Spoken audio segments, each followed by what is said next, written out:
This week's video sees a Cappuccino get beaten up by an Aston Martin. We have touring car style racing at Trail Mountain. And one simple trick to make a car disappear.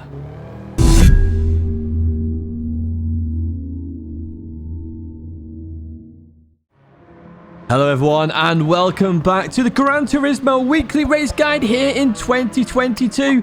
It's week 43 and this week we've got some interesting races. Gran Turismo has fixed a problem and the race you are looking at in the background is absolutely hilarious. It is full on memes, absolute memes. Now why is it memey? Well, you've got an Aston Martin that I chose and a Cappuccino in there as well with a mixture of other cars. Trust me, it is hilarious. Let's have a look at the race details then. We are racing 6 laps here at Tokyo Expressway Central Clockwise. It's a rolling start. Obviously, you can't really fix the rolling start in this one. Sport soft and medium tyres. You pick whichever one you want. You don't have to pit. Tyres, 1 fuel and tyre wear. And critically, 600 pp and a road car. So, critically in that is the tyre choice. Because obviously, you got the choice of sports soft or sports mediums. Go on the mediums, you might be able to add a bit more power. Go on the softs, it's less power, but more grippy in the corners. And oh my word, does this add so much to the race. Oh, it's so funny. I hope you're ready for this, folks. Beforehand, here are the timestamps for you if you want to jump to a different part of the video. But without further ado, let's jump into this race then. Let's have a look at the absolute hilarity that is Tokyo in 600 pp road cars.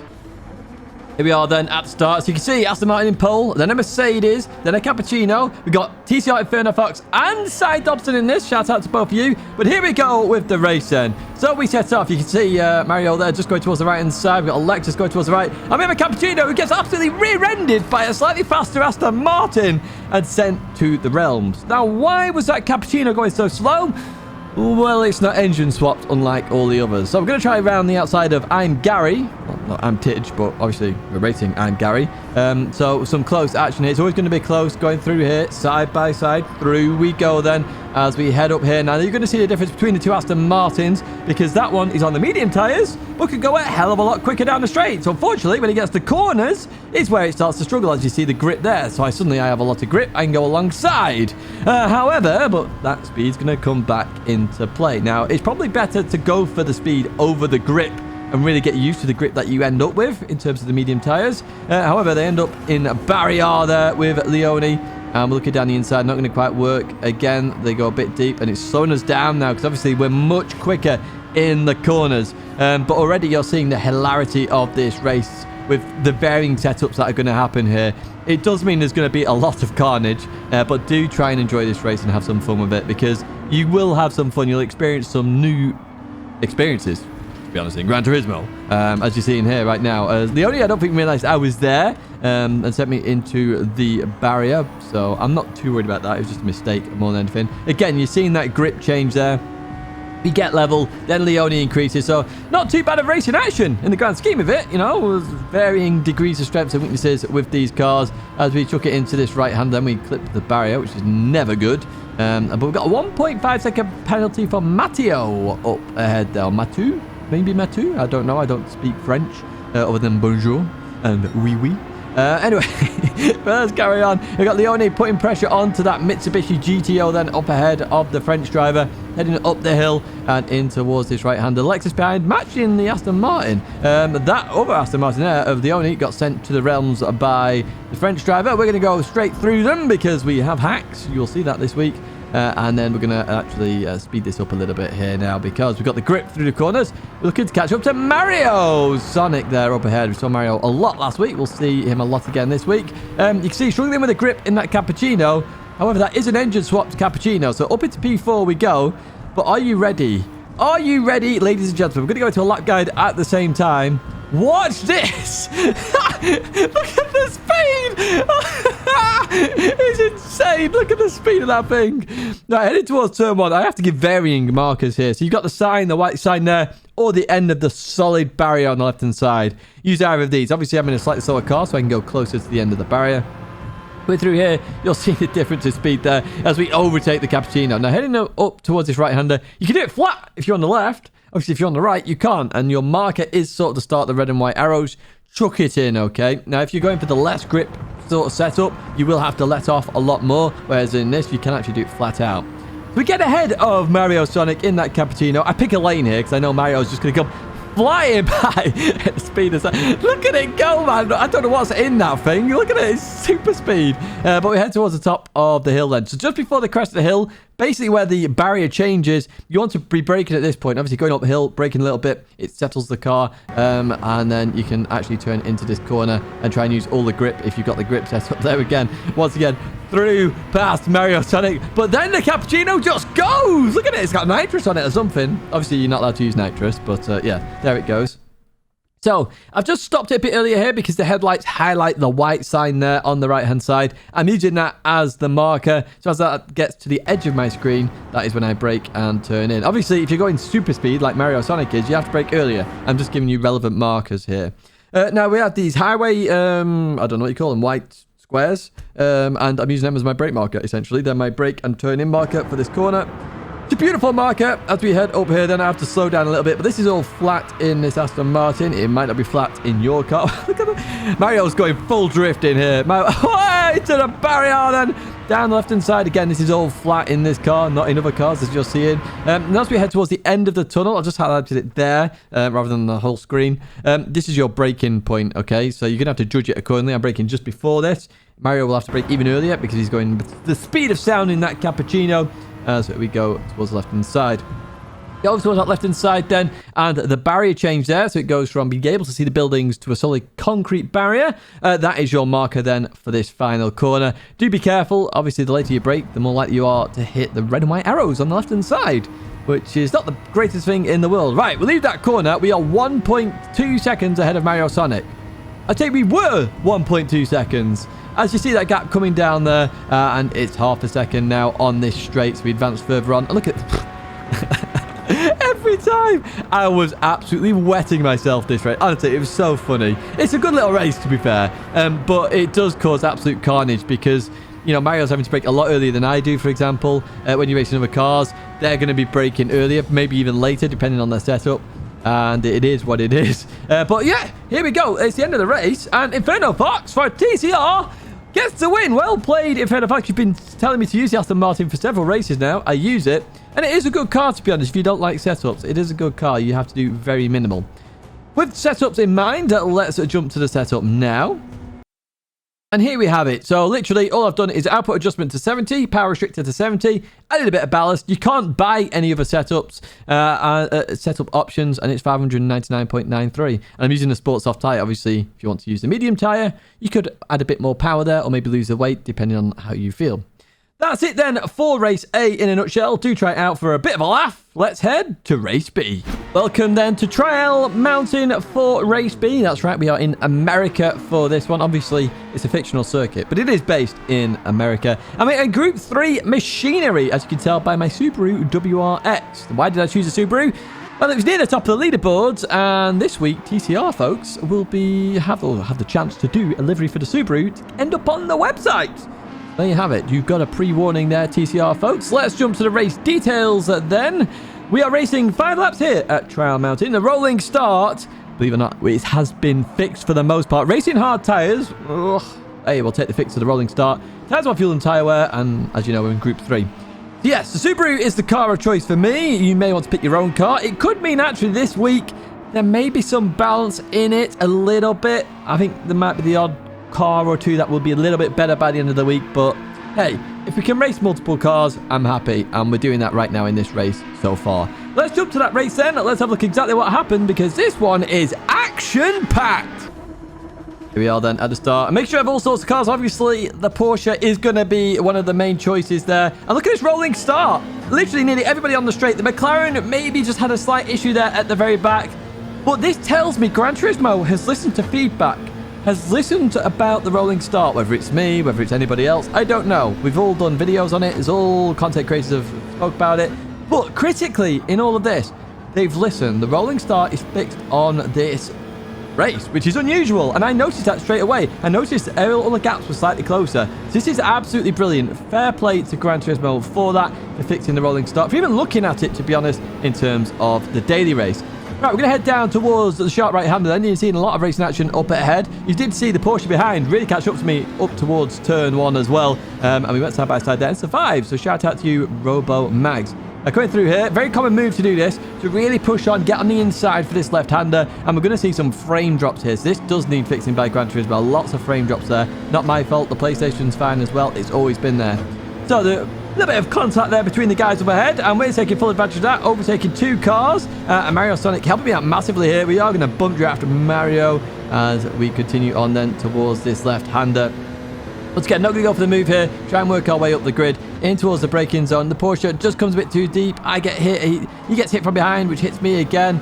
Fortunately, we survived this by, really slowing the car down. But it's going to cost us 2 positions, unfortunately, here, as we just get pushed slightly into the barrier. No, that's not a case of them being dirty driving in any way, shape, or form. It's just a miscalculation as we continue on driving through then. So down to P12. We were up behind Mario Sonic for a brief time there. And we've got a lot of work to do to overtake these Porsches. We know how strong this car is, especially accelerating. Look at it go there. Just pulls the lengths there on us. In towards this braking zone then. Very easy to get it wrong. In fact, somebody has up ahead. Oh, it's the Mazda there of MG Flash. As they've got it wrong. They leave me space on the outside there as well. Fair play to them. And we are up to P11 then with Frankie and Robo Mag still to overtake. So we are, when the Porsche is up to speed, it's equal. The problem is beforehand, the accelerating. The Porsche is so strong, as we're seeing here then. Heading towards turn 1. I just back out of this. I don't really want to cause an issue. I did think that maybe Frankie would go for that inside line. Doesn't go for it. And now I'm looking to try and get the move done then. So Frankie goes towards the right, so I go towards the left here, in towards the braking zone. I'm on the inside here. Frankie just comes across a bit too much there and collides into me. Loads of room on the outside there. So again, nothing major with that one as we then head into this braking zone. I leave just enough room on the inside there for a Porsche. I don't want to close that gap up, but we are up into P10, and we have Andy up ahead in the Aston Martin DBR9 GT1 car. Again, doing that same move I talked about earlier. Really accelerating through the corner, getting on the inside. It forces the other car to have to take the wider line. It's a very much compromised line, that. However, if you don't have slipstream, like I don't now, they get it. So you got to think about that in the long run. You've seen that Aston Martin closed in slowly. Maybe I should have gone defensive here. I didn't, and maybe I should have. It did cross my mind at the time during this race, with that Aston Martin going back through then of Andy. So in towards the braking zone we go. And Andy gets his... Oh, we had to go hard on the anchors then, my word. That was very close with Andy. But, Andy made it work. Fair play to him as we then head up the hill and over the crest and in towards this braking zone. So we're going to try and keep it tight here to try and at least force Andy to the inside line. Try and go for some form of cutback. That was the goal here.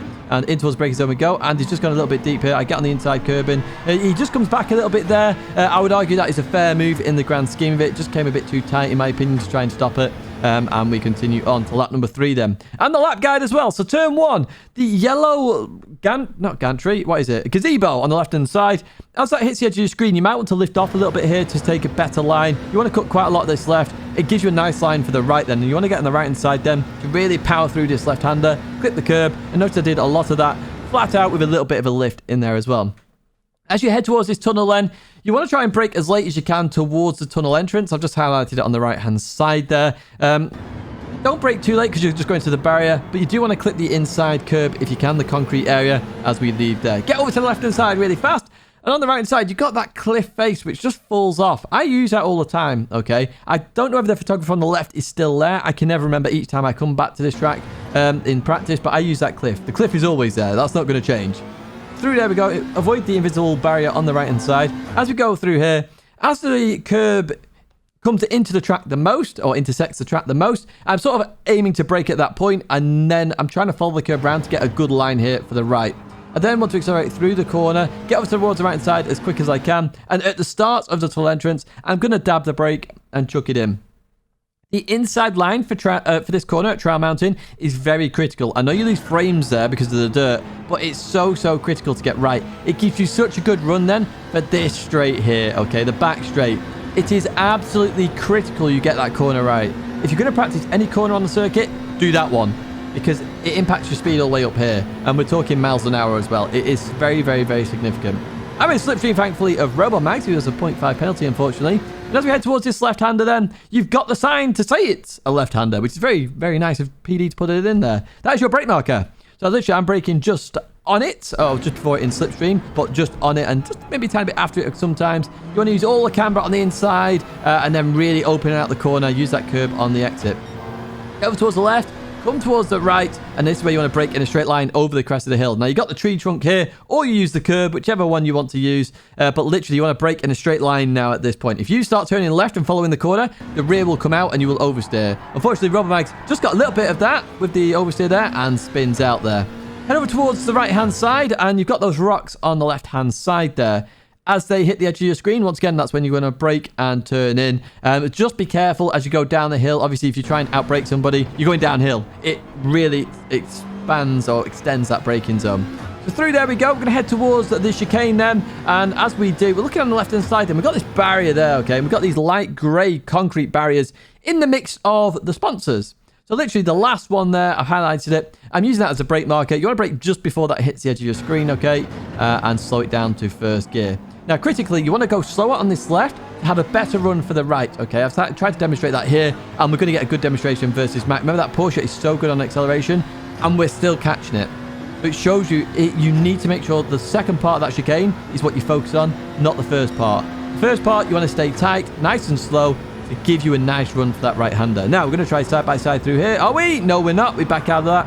I see Mac just go for it there. Which is fair dues. It's completely understandable. I wouldn't advise going too wide into the corner in the slightest, really, because more than likely you will have an incident. Although me and Rubber Mags made it work very well on lap 1. So we got Mac here then. And at this point, I'm thinking I don't really want to overtake that Porsche, because then the Porsche is going to have an advantage on the straight. So I'm literally just staying behind Mac at this point. I'm not trying to force anything here. And I'm going to make sure that I have the run down the back straight here. Mac goes a bit deep. This is perfect for me because it allows me to get over towards the right-hand side. It allows me to get a good run for this left-hander. Notice how I'm trying to use all the inside here. I accelerate through there, and look at that run I get. And that was all at the start of that whole section. I was like, okay, I need to wait for the back straight. You may want to think about that when you are racing, aiming to get them on the straight here so you're clean on pass. Now, I stay towards the left-hand side, just in case they want to go for the move. Quite clear to me they're not going to go for the move here. They're staying on the racing line, which says, you know, I'm not going to go for it, Tidge. Come to the racing line. So I just sort of, you know, half defended that into the corner rather than a full defense, just in case they did go for that. Right, we go up the hill then, over towards the right-hand side and the left. And again, brake in a straight line here. And we're looking to catch up to Slow Rider. If you didn't notice, we merged the clips there. That's how nice it was.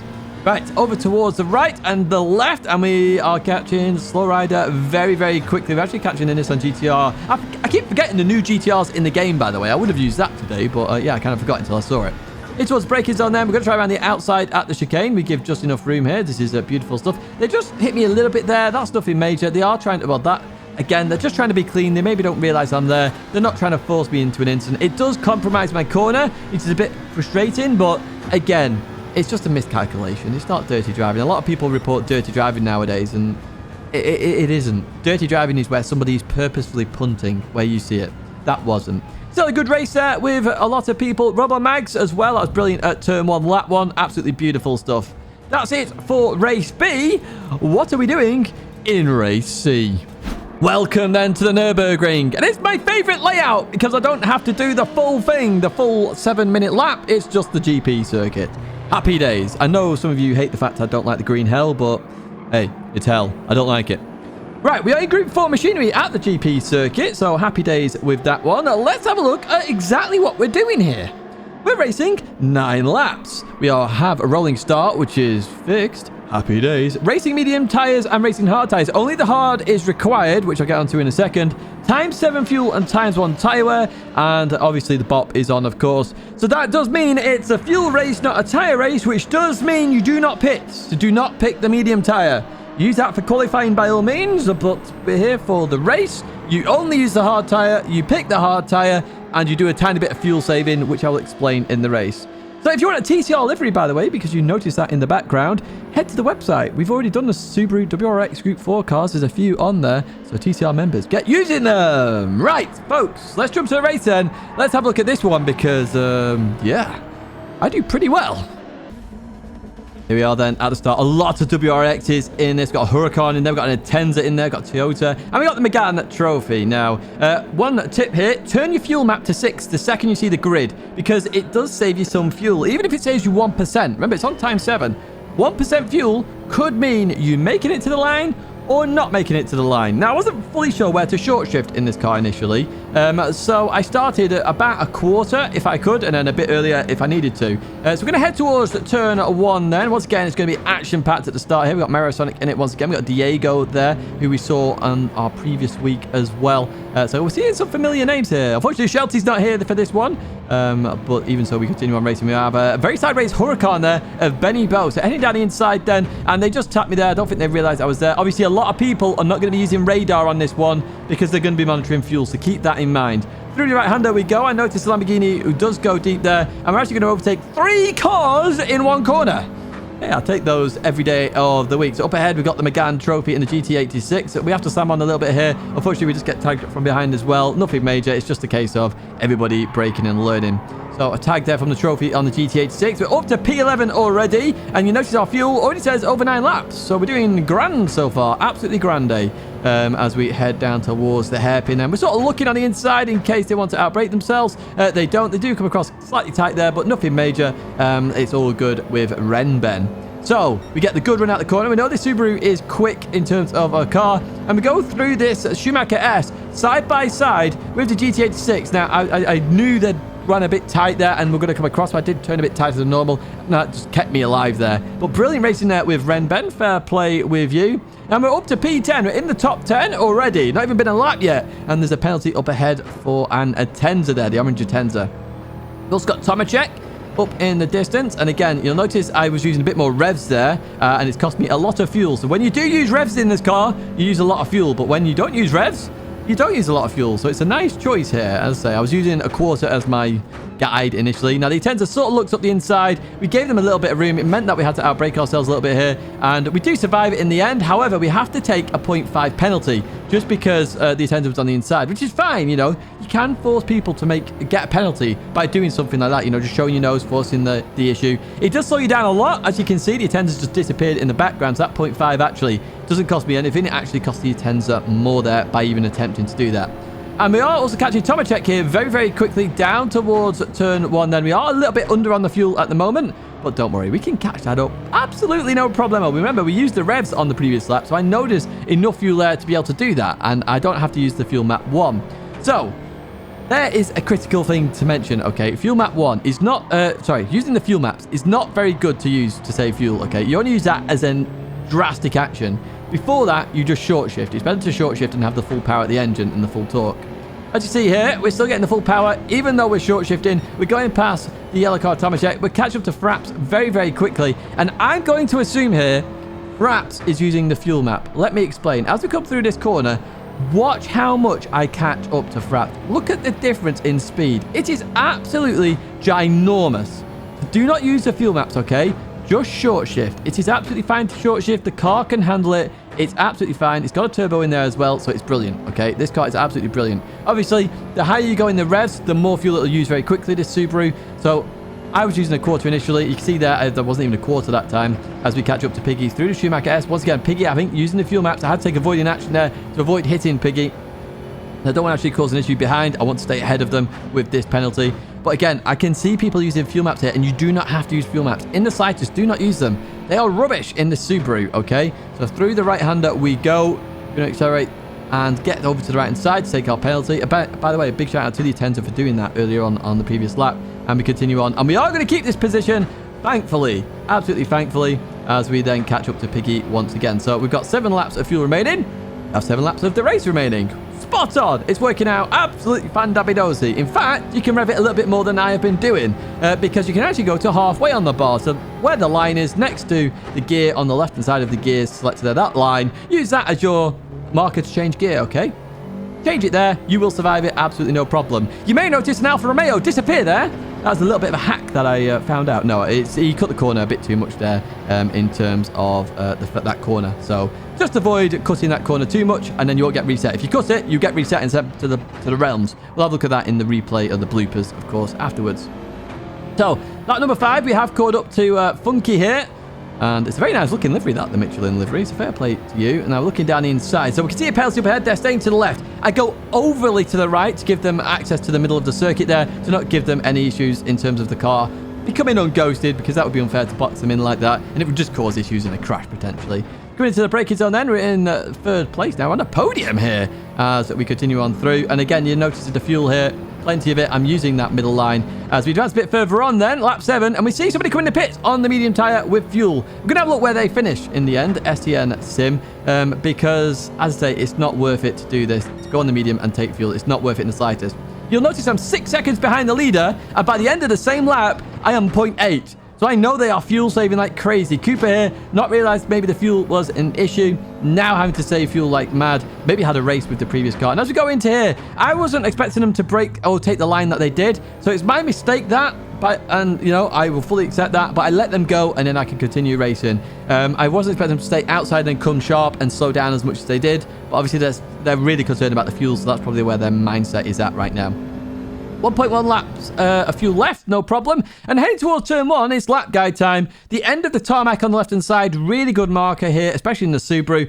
I brake just after it usually. I'm going to look down the inside of Cooper in towards this braking zone just because I know I'm going to be able to, you know, extend that gap very quickly. I'd say be careful about cutting that inside curb there because you saw the Alfa Romeo get reset. Going through here then, you don't normally have to brake. Obviously, if you take a tighter line, you will have to brake a little bit.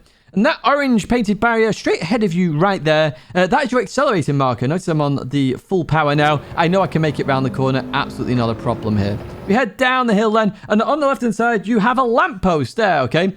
As that lamppost hits the edge of your screen, this is where you want to start braking, okay? The full lamppost hits the edge of your screen, you start braking. And you want to try and get on the inside curbing as much as you can. It's very grippy after the curbing there, the grey stuff. And then I short shift to third here. It allows the car to turn. I didn't have to lift there, but I did to just avoid dirty tyres on the left-hand side as we continue on then towards this left-hander. So as the GP circuit, the short circuit goes right. The end of that there that I've highlighted, that is your brake marker here. So as that leaves the edge of your screen, or the bottom of your screen, should I say, that's when you turn in. I'm in 4th gear now. I took that a tiny bit too aggressive, so I'm a bit too far to the right here than I normally want to be. I want to be a bit further to the left. But the end of the red and white curbing on the left-hand side is your brake marker. And once again, you're going to drop a gear here. It's usually dropping a gear for each of these corners. Accelerate through, be careful about running too wide there and end up on the gravel, but then accelerate down towards the hairpin. So on the right hand side there, you've got the sort of cafe cabin sort of bar there in the middle of the hairpin. As that hits the edge of your screen, that is your brake marker. You could also use the curb in straight ahead of you if you want as a bit of a judgment, but I always find that a bit easier now, especially when I'm overtaking people. You can always see it. Going through here then, you drop second, then up to 3rd gear, accelerate out the corner. We're still up on a lap, happy days. Head over towards the right side of the Schumacher S. This is flat, so don't worry about this in the slightest. As we go through here, absolutely no problems. We actually did too wide earlier on, as you saw.